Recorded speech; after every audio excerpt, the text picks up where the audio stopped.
E aí, pessoal, tudo bem com vocês? Eu sou Maísa Barbosa, esse é o Panotrama Literária e hoje a gente está aqui para ranquear as leituras conjuntas de 2024. Lemos 12 livros ao longo de 2024 e hoje a gente faz uma lista aí do melhor para o pior, na minha opinião, é claro. Se você está chegando por aqui agora, não se esqueça de se inscrever, ativar as notificações, curtir o vídeo, indicar o canal aí para quem gosta de literatura e te convido também a se inscrever na nossa área de membros e contribuir com o canal. Isso é decisivo para a manutenção das nossas discussões por aqui. Bem, estou aqui com uma listinha.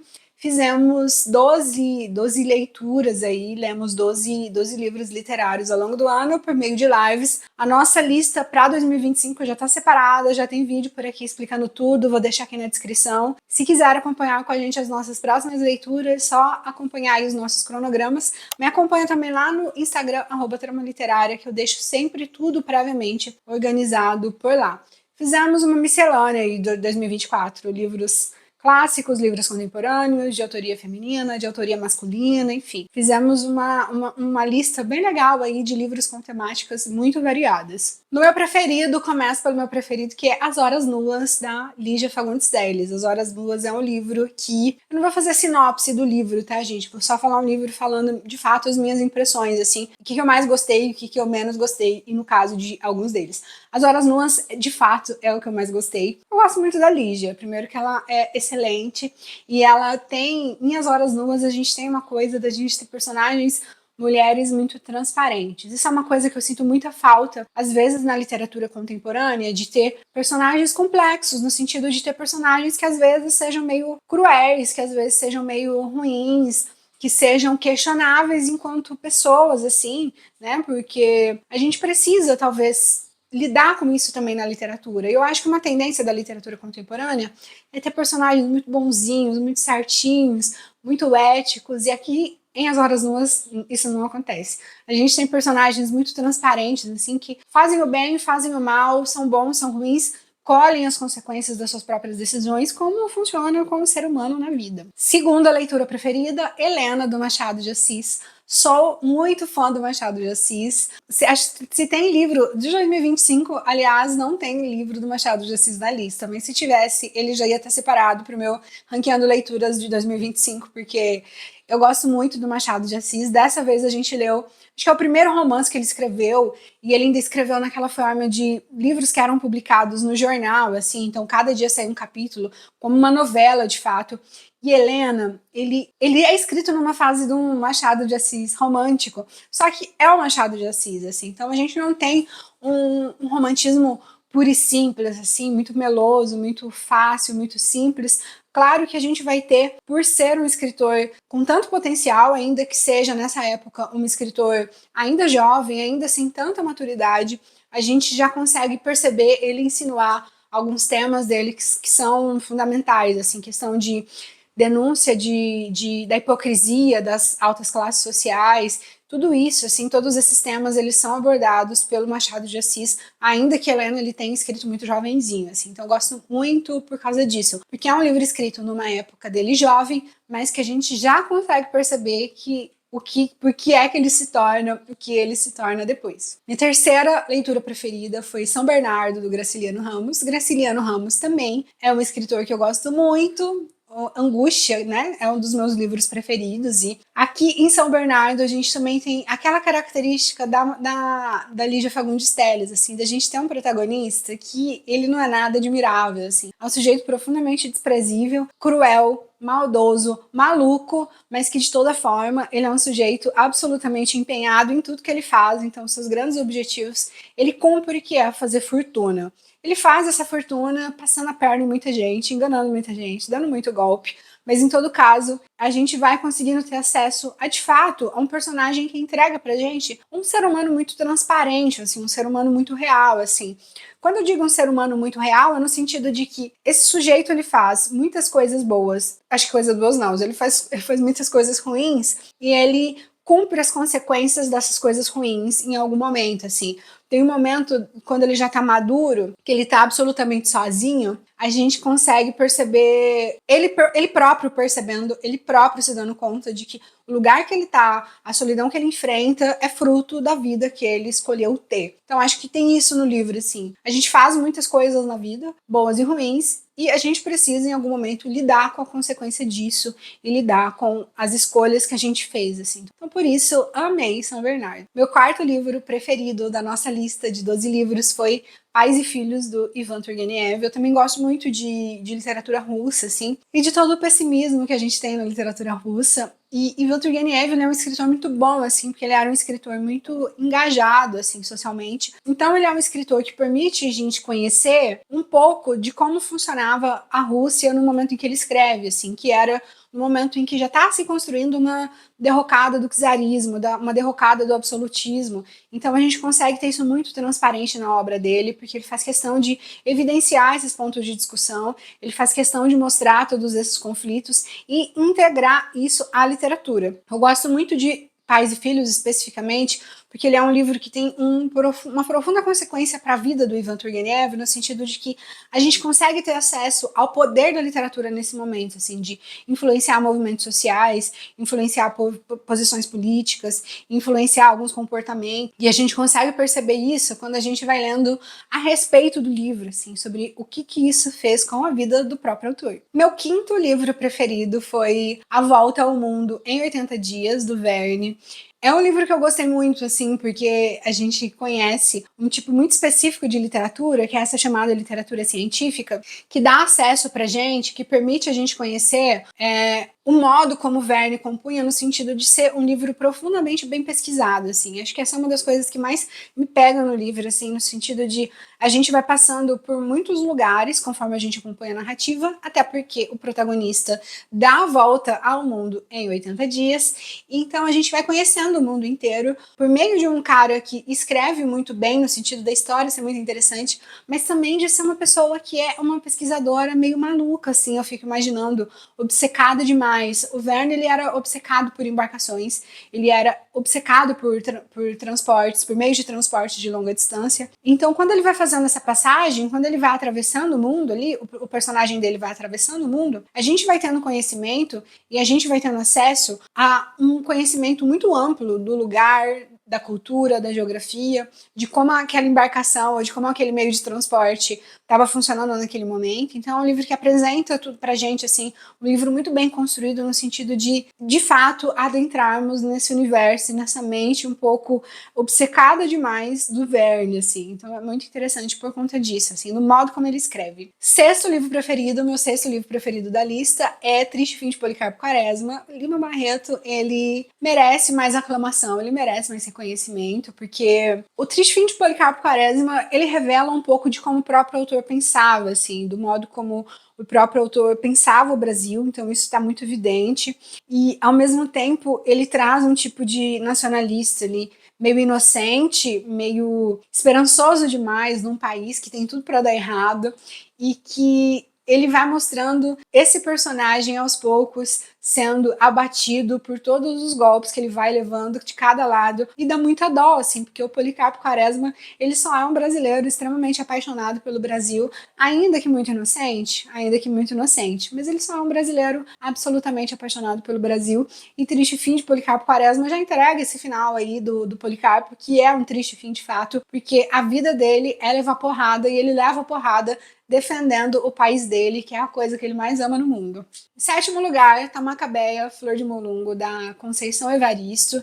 E apesar de ele estar em sétimo lugar, é um livro que eu gostei bastante, assim, também. Ele é um conto, assim, eu acho que ele é curtinho, tanto que a gente fez uma única live, a gente fez a discussão de Macabeia, Flor de Molungo, e nem foi uma live extensa, assim, mas até porque ele é um conto, e ele é enriquecido pelas ilustrações, tem todo um trabalho gráfico, tem todo um projeto gráfico que é construído em torno do texto, que deixa o livro mais bonito, assim.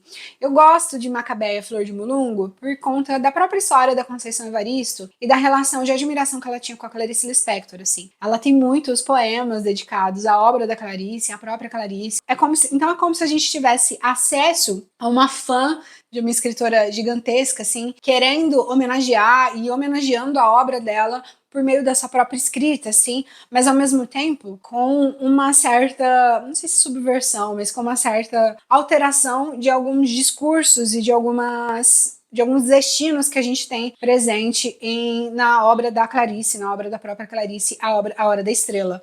Aqui, em A Hora da Estrela, a gente vai ter uma personagem que ela morre no final, né? E ela só vai ter a sua epifania, só vai ter essa percepção gigantesca de si quando ela tá morrendo ali. E Macabeia Flor de Mulungo talvez ofereça um outro final, assim, de uma outra maneira, a partir do momento em que chega alguém e dá a mão para aquela mulher que tá no chão, assim, para uma mulher que tá no chão, e que a gente consegue perceber que talvez seja possível essa história ser contada de uma outra maneira, ainda que a obra da Clarice Lispector seja incrível, ainda que A Hora da Estrela seja de fato incrível, a gente consegue perceber uma outra possibilidade de contar uma história similar ou contar uma história como é a história das várias macabeias que a gente tem no Brasil. Oitavo lugar, A Cabeça do Santo, da Socorro Racioli.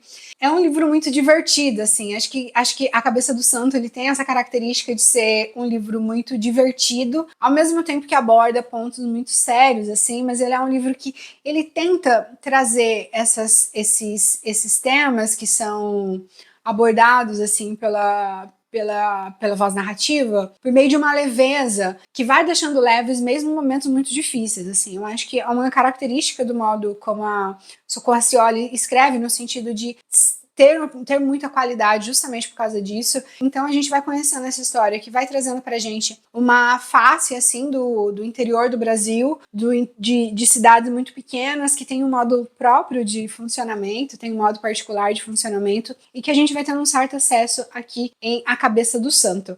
É muito legal que é um livro que ele é feito a partir de uma história jornalística. Então a Socorro Racioli ela tem acesso a uma história enquanto ela era jornalista. E é uma história tão maluca que em algum momento ela fala isso aqui vai virar literatura e vira de fato A Cabeça do Santo. Em nono lugar, Salvar o Fogo, do Itamar Vieira Júnior. Salvar o Fogo ganhou prêmio, ganhou acho que Jabuti esse ano, mas eu tive outros preferidos, inclusive contemporâneos, em relação a Salvar o Fogo, assim. Gosto muito da história, é uma história muito bonita de fato, é uma história muito dolorida, assim, é uma história pesada em muitos momentos, assim. Talvez a história toda seja muito pesada. E eu gosto bastante da escrita do Itamar Vieira Júnior, eu gostei bastante de Salvar o Fogo. Tem coisas específicas que eu não gosto, que é o momento em que às vezes parece que a gente tá muito numa aula de sociologia, assim, de alguns pontos começarem a ser explicados para além da literatura, assim. Isso eu não gosto, isso é uma coisa que a literatura contemporânea às vezes faz, mas a preferência é minha, assim. Isso não quer dizer de qualidade ou de falta de qualidade do texto, assim. Eu acho que às vezes a literatura contemporânea ela peca por um pedagogismo. Então a gente tá lendo o livro e tá acompanhando a história da personagem, daqui a pouco, assim, uma explicação sobre algum contexto social, sobre algum contexto histórico, que talvez seja necessário, porque o Itamar Vieira Júnior, ele busca alcançar leitores muito plurais, assim, para além do círculo fechado, que é o círculo de leitura, que a gente sabe que é fechado. Então ele tenta expandir, ele consegue, de fato, até porque ele é um dos escritores contemporâneos mais vendidos, assim. Então talvez por isso ele faça esse processo de inserir uma explicação que talvez, se ele quisesse um livro mais fechadinho, num círculo mais fechadinho, talvez ele nem colocasse. Enfim, mas isso particularmente, individualmente, é uma coisa que eu não gosto e que, por isso, ele não tá no topo da lista, ele tá aqui. Um livro que tem uma história muito boa, muito bem contada, mas para mim peca, às vezes, por esse momento de pedagogismo. Depois, Assassinato do Expresso Oriente, da Agatha Christie. Eu lia a Agatha Christie na adolescência, assim, e coloquei ele na nossa lista, porque acho que pro final do ano ele ficou aqui, ele foi, aliás, a nossa última leitura conjunta. Queria livros mais leves, até porque a gente já tinha lido outros livros muito complexos, então coloquei aqui pro final da lista livros mais gostosinhos e mais tranquilos de ler, que é o caso de Assassinato no Expresso Oriente, mas eu não gosto tanto do fim, assim, eu acho que a Agatha ela tem livros melhores. Eu pus esse porque ele era um livro que eu nunca tinha lido. Ele é um livro que tem todas as qualidades que tem a literatura policial da Agatha Christie, mas afinal acho que não me pegou tanto como talvez outros livros com outros finais dela tenham me pegado, assim. De quem gosta de literatura policial, ele é um livro excelente, talvez por isso, não é um livro que eu gosto, não é um gênero que eu gosto tanto. Então é isso, assim, é um livro muito bom, é um livro muito bem escrito, até porque ele é um livro muito, muito, muito vendido, muito adaptado para várias outras formas artísticas. A Agatha Christie, pesquisando sobre ela, eu descobri que ela é a segunda ficcionista mais vendida, assim, depois do Shakespeare. Então tem Shakespeare e depois tem ela. Então realmente ela é uma escritora excelente, mas particularmente o Assassinato no Expresso Oriente não me pega tanto. Eu já me perdi na lista, eu acho que a gente tá no 11º Estela Sem Deus, do Jefferson Tenório. É um livro que eu gostei bem médio, assim. Ele tem uma história muito boa, ele tem uma história que tem tudo para ser muito incrível, mas ele peca em outra questão da literatura contemporânea, que é ter frases de efeito muito constantemente. Isso me incomoda muito, assim. Ele é um livro que tem tudo para ter muita potencialidade e eu não sei se é uma implicância minha, talvez seja, mas ele peca, na minha opinião, por ter como característica, eu fico toda cheia de dedo para falar mal do livro, não sei se vocês perceberam, mas ele tem como característica isso de repente, ele tem muita frase de efeito muito sequencial, assim. É claro que às vezes o livro vai ter, até porque o autor quer que o livro seja postado nas redes sociais, ele quer um trechinho para ser postado nas redes sociais, mas em Estela Sem Deus isso se dá de forma muito recorrente, assim, em contextos que, na minha opinião, não cabem nadinha. E ainda que a história seja boa, para mim isso empobrece o livro, assim, significativamente. Por último, 12º, Se Eu Estiver Certa na Minha Sequência. Se eu não estiver certa, talvez eu tenha pulado algum. Outros Cantos, da Maria Valéria Rezende, que foi o livro que eu menos gostei, assim, do ano. Acho que foi o único na live, inclusive, que eu falei mal mesmo, assim. Eu não gosto de falar mal, até porque a gente tem, né, acho que enquanto canal de literatura, acho que quando a gente fala mal do livro, às vezes a gente influencia negativamente na opinião de uma outra pessoa, e às vezes acontece de talvez a pessoa, às vezes, não ler o livro, ou ler o livro resistente por causa de uma opinião que ela é individual, assim. Mas Outros Cantos, pra mim, tem muitas questões que, de fato, eu não gostei, assim, e de fato eu achei ruim no livro. E eu falei, acho que talvez tenha sido o único livro que eu falei, citei esses pontos de modo incisivo na live, assim. E, enfim, é um livro que, pra mim, ele é um livro que conta uma história que não me pega, assim, ele acaba não sendo interessante pra mim. Ele tem alguns problemas de construção, assim, e eu fico triste porque tem outros livros da Maria Valéria Rezende que eu gosto muito, mas esse especificamente é um livro que eu não gostei nadinha, teve vários pontos que me incomodaram profundamente, assim, no modo como o livro é construído. Gente, é isso, esse foi o nosso ranking de leitura. Espero vocês para as nossas leituras de 2025. Acompanhe com a gente nossas lives, nossas discussões e até mais!